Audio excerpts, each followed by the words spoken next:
Hello everyone, welcome into another Joint Movement DPT's video. Today we're talking about our enormous amount of student debt. Yes, you read that title correctly, and you might be wondering, how in the world can you accrue that much debt for PT school?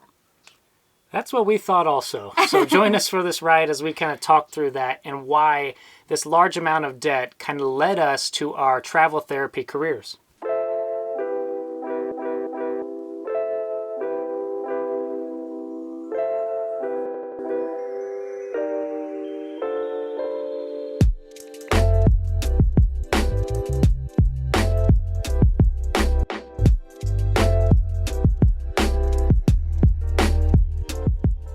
So when I was first considering what I was going to study in college, all I knew is that I just wanted to help people. And I think that's what a lot of people who end up being healthcare professionals think and feel. And even as we neared the end of our schooling to becoming physical therapists, I still felt that. But I also had this whole financial aspect of real life that was sitting there for me at the end of graduation. So I think we're here to just say that it's okay to think about finances, even as a healthcare professional who really just wants to help people out of the goodness of their heart.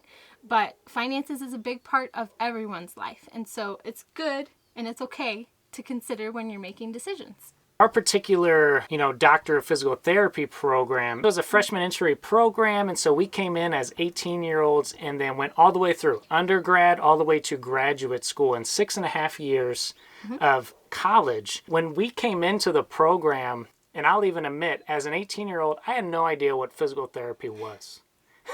Again, I was wanting to help people. Honestly, I thought I was going into an athletic trainer's program. That's what I thought PT was athletic training. But There's much more to it. There was way more to it, and it just kind of shows you how naive I was at 18. I didn't quite know what I wanted. Thankfully, I enjoyed physical therapy as I learned about it and enjoy it now. We're both happy that we did it. We both love the profession. We both love work. I love that I get to have that quality time with patients and really get to know them. But we learned different aspects throughout the whole process. The moment I realized that I have accumulated this much debt was probably maybe 2 years before graduation. And it was really bad because I can remember, and I had this feeling up to about a year before graduation of thinking, oh my goodness, I've made a huge mistake. And not that I made a mistake in my career choice. I was loving physical therapy. I still do. I like to practice and help patients. But financially, I couldn't help but think I have made a huge mistake. Here I've invested all this money, and it was me who was signing on those loans. I had to take responsibility of that. And I really felt to myself, I was like, oh my goodness, I've made a bad mistake because I'm going to come out with so much debt.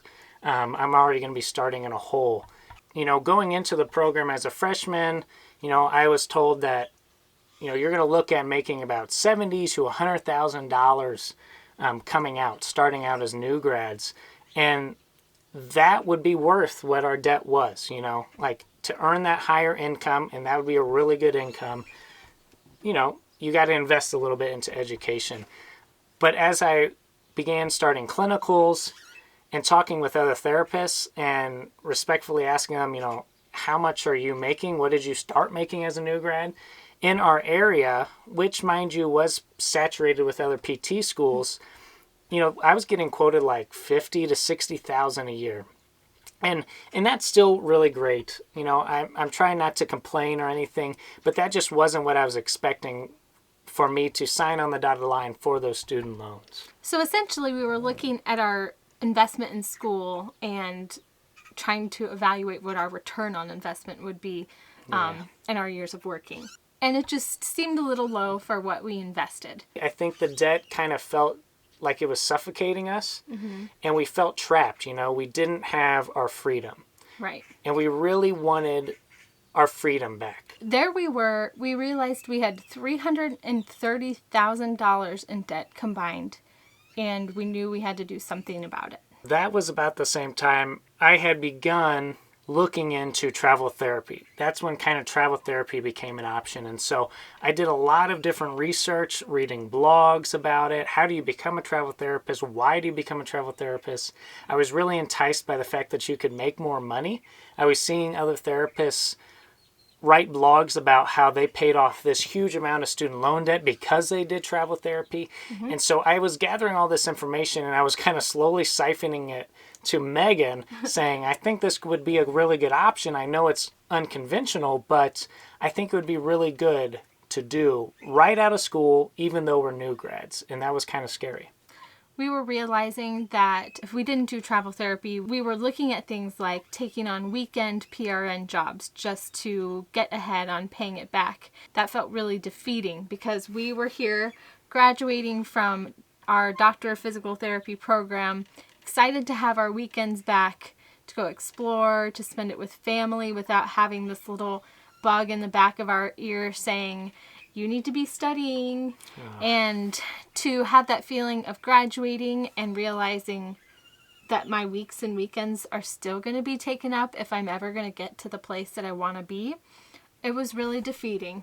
To have this option of travel therapy, giving us back those weekends, allowing us to go see the country on different contracts. We thought that was really cool, to go live in different states where, they have just a different way of life.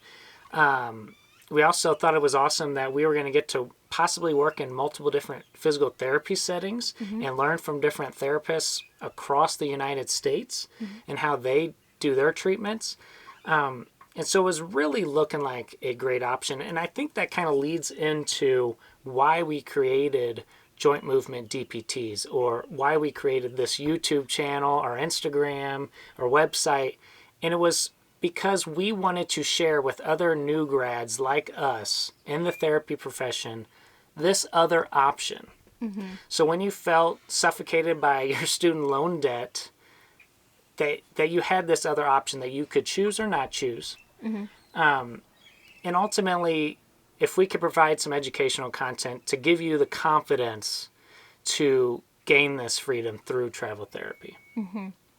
Yeah, we just really wanted to document our experience and all of the things that Ryan learned over those 2 years in a little more of a concise and streamlined way so that you could gain that confidence quickly and easily, reach out to us and ask us your questions and feel ready to go tackle travel therapy and gain the same freedom in your lifestyle in whatever way you choose for that to be.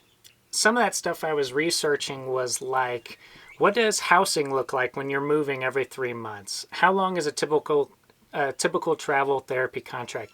How do they break down their pay package? Do you get benefits?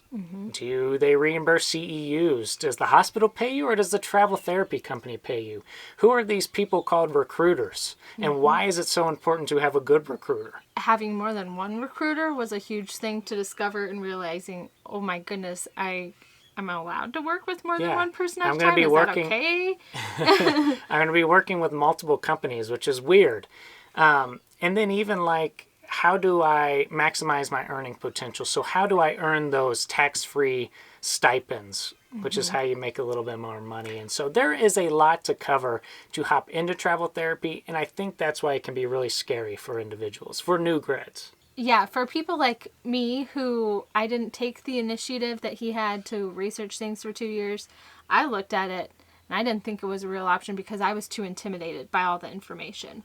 And so that's what we're trying to avoid for you guys. And that is how $330,000 in student debt has driven us to this lifestyle. And to be honest, we are very thankful for that. We've really enjoyed it. If you follow our vlog at all, we've made some really great memories. We've even gotten to have our families come out and visit us and make those memories with us, which is huge. And to be honest, I think without the large amount of student debt, we wouldn't have done this. We wouldn't. It truly pushed us into it, and I'm thankful it did. Because even if I don't have a lot of student debt, looking back, I would give the advice of, as a new grad, try it. Go for it, because you'll enjoy the lifestyle. And if you don't, it's a 13-week contract. Then you can go back home. So if you have looked into travel therapy, if this is the first time you're hearing about it, or if you're just curious, having questions, whatever, we want you to feel free to reach out to us at our email. We'd be happy to help you in your journey of figuring things out. And we have also created a playlist on travel therapy on our YouTube channel so that you can go and watch those. Yeah, and feel free to comment your questions on this video down below. We try to get to as many comments as we can. And if you found some benefit from this or can relate with this, please hit that like button, subscribe to our channel. We thank you for that support, as that helps our videos get out to more people. So thanks for being here with us tonight. We hope that this was insightful on our journey and how we ended up as travel therapists. Be on the lookout for our vlogs every Sunday night at 6 o'clock Central Time. And until next time, see ya!